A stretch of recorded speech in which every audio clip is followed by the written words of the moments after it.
Okay, we're back, and well, I have some very interesting people. I think you're going to find this to be fascinating today. I'm delighted to have with us Stacie and Ian McIntosh. They're board members of the Rogue Valley Classical Christian School. What is it? Well, that's what we're going to find out. So, Stacie and Ian, nice to have you with us. Thank you. Good to see you. This is fascinating. Where do we start? What is Classical Christian School? Yeah, well, classical education is based on the idea of the trivium, which is the same method that people use to educate their kids ever since Aristotle, Plato. A lot of our founding fathers were educated classically.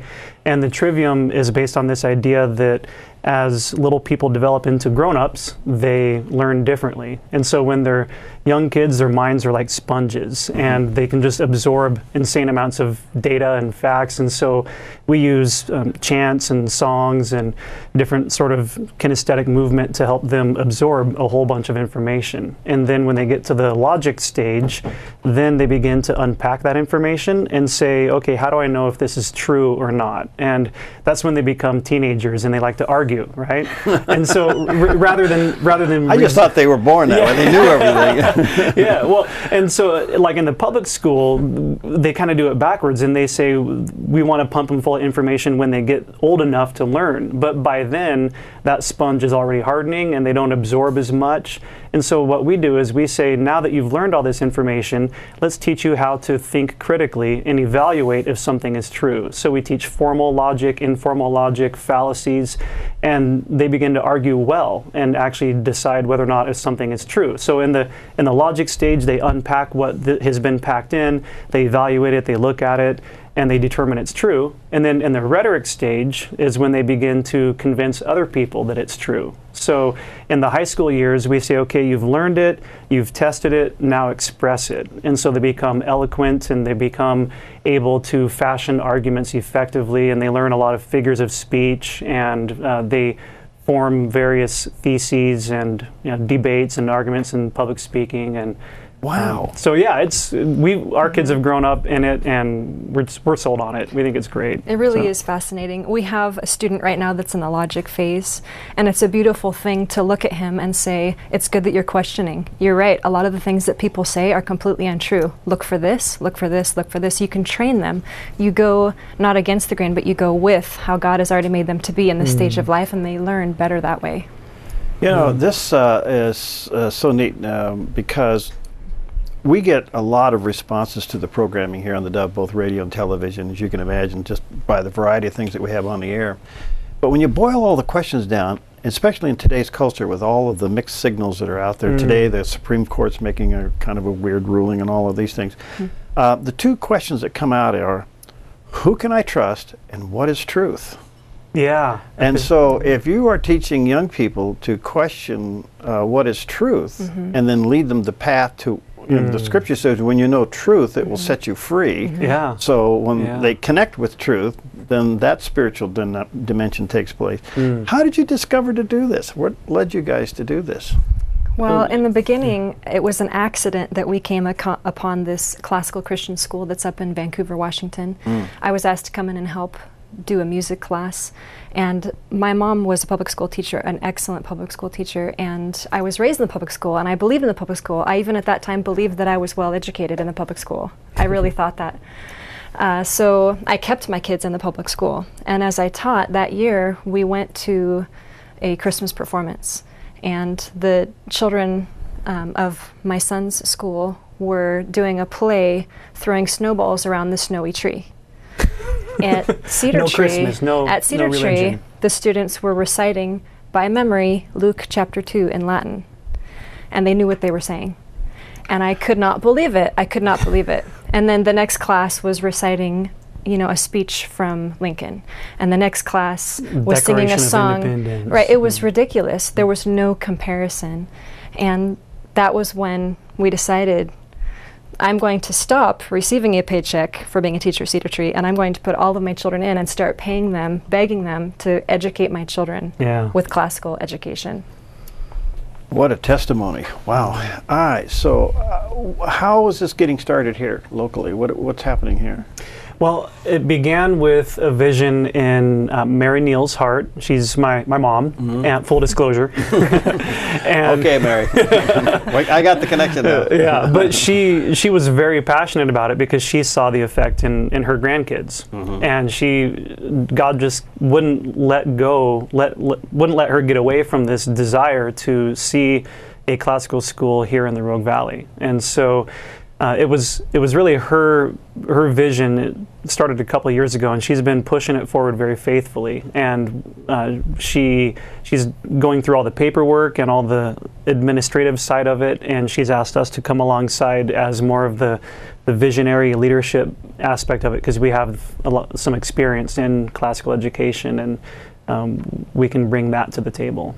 So is there a real possibility that there's going to be one here? Oh yeah, This fall or what? We're moving forward in faith, and in Luke it says don't build a tower unless you've counted the cost. Yeah, and right. so we've done a lot of cost counting, both literally and figuratively.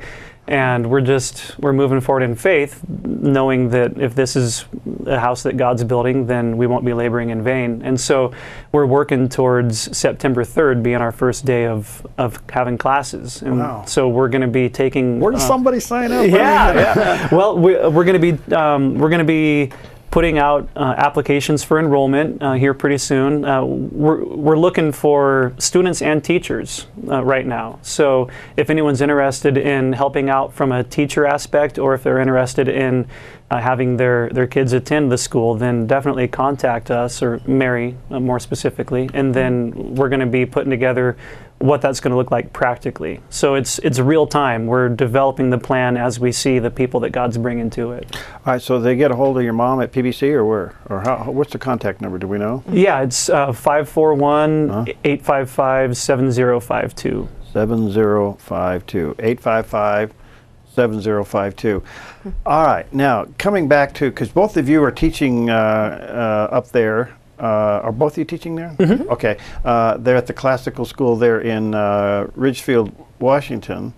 Now, if a teacher wants to come into this curriculum and be a teacher, what do you do to a teacher? I mean, you're going to take them from a public school setting and stick them in here. Yeah. There's got to be some training involved for them, too, isn't there? Yeah, a lot of it, philosophically, there are some very distinct elements to classical education, but in terms of implementation, teaching is teaching. And so a lot of the common concepts that we see in the public education in terms of checking for understanding and how to grade a paper, a lot of those concepts translate over, but a lot of the methodology is very different. And so at this point, as the school grows, our standards and expectations of qualification will grow with it.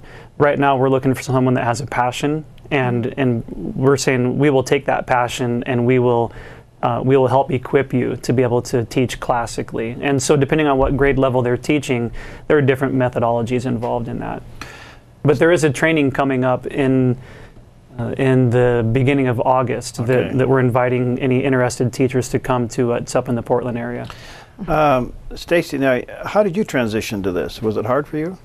It was actually quite easy. If you desire that kind of education for your students, you have to be a learner yourself. You have to understand that you've never arrived. A teacher has never arrived. You have to constantly be wanting to challenge yourself and to learn more. And one of the things that I really love about classical education is that nothing is done in a void. A piece of literature has never been written in a void. History and theology and politics, they all interweave together to, basically, what I'm trying to say is, when a book is written, you have to look at the worldview of that author. What happened in that author's life to make him believe the way that he believed when he wrote it? And what did his contemporaries believe of the day? Who influenced him? And so all of these things educate the student well. When you read a piece of literature, you don't just say, oh, this means this is bad and this is good. It's so much more than that, and that's one of the things that classical education does as well. And coming into it, it's been a process, learning everything, and I have not learned everything that I need to know, but everything I've seen is just amazing. And the difference that it's made in my kids is ridiculous. It's ridiculous. And Like she's a what? voracious learner, by the way. Well- So for her to say that she hasn't learned everything there is to learn, that's... Education aside, one of the things that it's done with my kids, just purely from a selfish standpoint, as a mom, my kids get along so much better than they did before, than in the public school. In the public school, for some reason, there's this stigma that if you're a 6th grader, you can't talk to a 3rd grader. And the classical school does so much to get rid of those barriers and encourage students from 6th grade being friends with students from 2nd grade. We do our field trips that way so that when our kindergartners go to the zoo, we have the 6th graders go and assign them a buddy. So by the time they've grown up together, they're a family. It's a community. And our school is there to partner with the parents, because we think that the parents are responsible for the education of their students, and we will partner with you and help you in any way that we can. This is great stuff. Is that the right word? Sure. Let me take a quick break. We'll be right back and talk more about classical Christian education right here and starting up this fall, and we'll give you a phone number when we come back. All right, we got a great conversation actually going on during the break. I'm delighted to have with us Stacie and Ian McIntosh. They're here in the Rogue Valley and putting together the foundations of a Rogue Valley Classical Christian School right here in Southern Oregon, which will be hopefully up and going this fall. And jot this phone number down, 855-7052. That's the number to call if you're interested in your student going there. You can get an application, or maybe you're a teacher and you'd like to get involved in this. And if you haven't heard about classical education, that's what we're talking about today, and it's just absolutely fascinating, and how they too were drawn into it. For those maybe who just getting bits and pieces of this, again, Ian, go through the stages of the education, because you have 3 boys, and they're in all the stages. They are, So okay. our family's a perfect test case. Okay. So what are they? The stages are labeled grammar, logic, and rhetoric. And the grammar stage goes up to the 6th grade, and the logic stage is the 7th and 8th grade, and then rhetoric is basically the high school years. And those are loose boundaries. They're developmental stages, and so some students get there before or after the others, but generally speaking, that's as they move through the stages. And each stage focuses on a different layer of development. So the grammar stage is when we teach them everything that we can. We pack their heads full of information. The logic stage, they learn to evaluate that and see if it's true. We give them formal tools to do that with. And then the rhetoric stage is when they begin to be able to express that eloquently and effectively communicate truth. So that's it in a nutshell. And we're just seeing our oldest transition into that rhetoric stage, and he has a lot of fun with it. Really? Yeah. What do you mean by that? You're both laughing at that. Well, for instance, a conversation with my son, his name is Gavin, just a conversation with him, we'll be speaking about why or why not he should be able to go to the park with his friends past 9 o'clock at night. And we'll be talking and arguing, and I will say, well, this, that, and the other. And I go back into my mom stage, not my classical Christian teacher stage, but my mom stage, and he'll say, Mother, you just gave me a red herring fallacy. Could you please try again?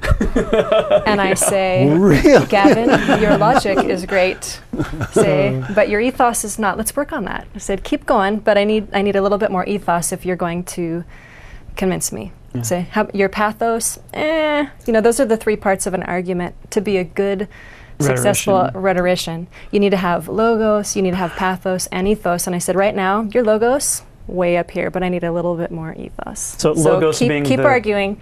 It's you want to encourage them to argue. You want to encourage them to be a good rhetorician. So it's changed our family, really. I guess so. I mean, it appears that there's emotion, but it's controlled. Yeah, it's directed. It's directed, right? Because in those 3 elements that she was referring to, ethos, logos, and pathos, the pathos is the passion, and logos is the actual words you're using, the logic behind your argumentation, and ethos is, do I trust you? Do you have character? Do you have reputation? Do you have my best interest in mind? And when we communicate, whether it's in a public presentation or face-to-face like this, we want to bring all 3 of those. And so it's a fun little way to bring our kids up in that way when we're having a discussion, whether it's around the dinner table about whether or not patriotism is a biblical virtue, or whether he wants to go to the park past 9 o'clock, we bring those issues up. Okay, because my next question was, how do you work Scripture into the curriculum? Scripture is actually interwoven into the entire curriculum, and that's what separates classical Christian education from just classical education. From Christian education. Christian education. The Bible really is the center of everything. Everything is based on, can you prove this biblically? Because as so there's an assumption that the Bible is the final. Absolutely. Okay. 100%. In fact, in my Spanish classes, I teach Spanish. One of the things that separates it from a regular Spanish class is that we go through the entire New Testament. By the time they've gone through my Spanish classes, we've read through the entire New Testament in Spanish. And we talk about not just Spanish concepts, grammar, pronouns. We talk about Paul's argumentation. How is this different in the English and the Spanish? And the Bible is the foundation of every class that we teach. And that's... Yeah. That's just so refreshing because when you go back and study even the history of a public education, it goes back to the term Sunday school, where it all started when the education was part of the lifestyle of the colonies back there. The Bible was the assumed authority of everything, and from there emulated all the other things of life. So public education actually started in the church, based upon the Bible as it relates to all aspects of life. And you basically have done that again. You brought it back to the basics. Where does Christian history of the United States come into this, or is it an issue? Yeah, I actually teach U.S. history to the seniors, and so it's a big part of our curriculum overall. When they're juniors, they get the period of history that's from Enlightenment to modern era, and that's the global perspective. And then as seniors, I teach specifically the American history. They get it also in the younger years, but they've transitioned from being third graders that memorize Abraham Lincoln, and then they get to seniors and they take another look at it. And yeah, I teach all the way from Reformation up to, depending on how the year paces, we get to some of the Clinton administration and at least Space Shuttle Challenger, those kind of events. But we covered that much of American history in 1 year as seniors. I'm also sensing here that you are really stretching the brain early in life. And I don't know how that compares to the overall public school curriculum, but it appears just by some of the comparisons you made, Stacie, that you're really engaging critical thinking, or at least deep thinking, much sooner in a student's life. Absolutely, and they're capable of it. That's the other point. If you give them a standard early on, they rise to that challenge. Whereas it's better to do that than to just assume they're not capable and just let them go on their own. So you take advantage of the learning stage that they're in, and you train them to think critically in every aspect of life. Where does art come into this? We have art program from the earliest stages, and they produce art all the way through from K through 12, really, and they learn various techniques, and from gluing little macaroni beads into a macrame, and all the way up to producing sculptures, and it's not an elective, at least at the school that we work at. It's not an elective, it's required. And then in their freshman and sophomore year, they get art history, which is one of the subjects I teach. Wonderful. And so it's more of an art appreciation, art history, but we look at it from a Christian worldview. So we teach them how to look at a piece of art and see, is it good, is it beautiful, is it true, and what is it that produced that art, what was the cultural, historical context, and teach them to look at it critically.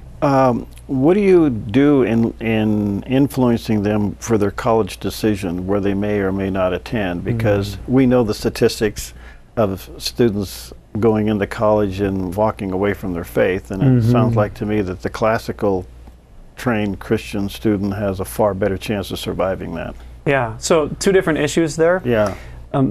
I personally don't think every single person needs to go to college. And so when they're freshmen, I challenge them on that. There's a book we read that asks certain questions regarding, is what we're pursuing a means or is it an end? And then I ask them point blank, do you plan on going to college? And of course they say yes, because we're all taught from the youngest age that you have to go to college if you want to be successful. And then I say, okay, why do you want to go to college? Well, so I can get a job that pays well. Okay, why do you want to do that? So I can earn some money. Why do you want to do that? So I can send my kids to college. Well, that seems a little kind of circular, doesn't it? And so we walk them through actually looking at God's call on their life, even from when they're freshmen in high school. What is God calling you to do? How has God equipped you as a member of His kingdom? And if college is part of fulfilling that calling, then great, go for it. But if not, then maybe trade school, maybe entrepreneurship, maybe ministry. There are all sorts of different callings. But for those that do go to college, they are far more equipped to maintain their faith, because by the time they get to their rhetoric stage, they've internalized it and they can defend it, and they've studied worldview, which is really helpful when if they go to a secular institution, they can identify and categorize. They can say, oh, well, this person's coming from this worldview, and that's not consistent with a biblical worldview, and here's why. And they... All right, so the other thing I'm sensing out of this is that maybe you as a teacher, Stacie, and as a mom, beginning to see some giftings and callings in your three boys this early in life? Oh, absolutely. My son would make an excellent lawyer. My oldest son, he would make well, an excellent lawyer. Aren't the firstborn born with a briefcase? Yeah. Excellent teacher, excellent lawyer. And all of my boys are just, it's amazing to watch them, for any parent, to watch your children grow in the fear and the knowledge of the Lord. But just watching them turn into young gentlemen who are chivalrous, who race to the door to open it for me. And all of these things occur because this is how we train them at our school. It's ridiculously amazing for me as a mother and as a teacher. Yeah. Well, I just, what I'm hearing here also is that they're more apt to make a better decision about their future as a result of this training than an emotional reaction to maybe, or a group, you know how peer pressure is, because just go where the flow is. But you've given them the ability to think on their own. Right.